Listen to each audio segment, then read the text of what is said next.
Revelation 20, the 1,000 years.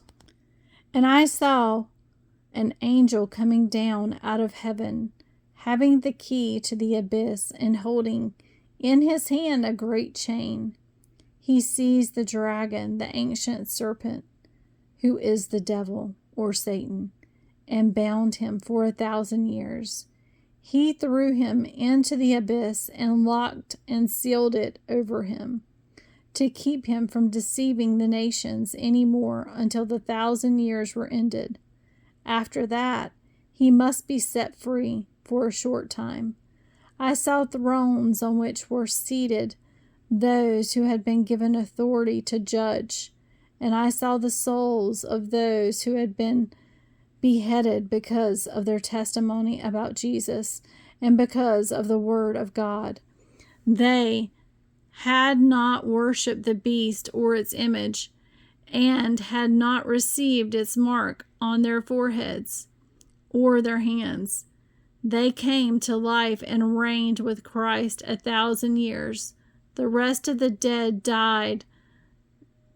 The rest of the dead did not come to life until the 1,000 years were ended. This is the first resurrection. Blessed and holy are those who share in the first resurrection.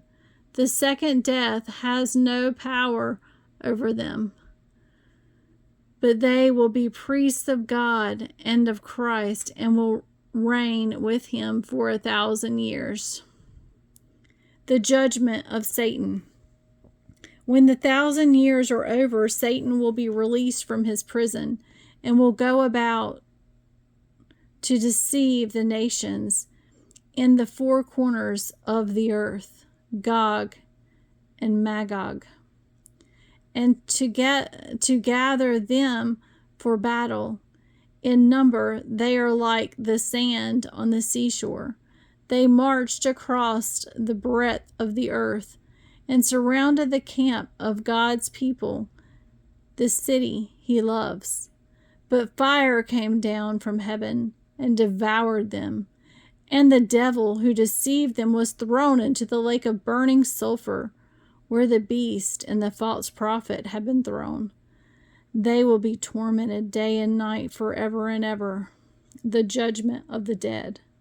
Then I saw a great white throne and him who was seated on it. The earth and the heavens fled from its presence, and there was no place for them. And I saw the dead, great and small, standing before the throne. And books were opened. Another book was opened, which is the book of life. The dead were judged according to what they had done, as recorded in the books. The sea gave up the dead that were in it, and death and Hades gave up the dead that were in them. And each person was judged according to what they had done. Then death and Hades were thrown into the lake of fire. The lake of fire is the second death. Anyone whose name was not found written in the book of life was thrown into the lake of fire.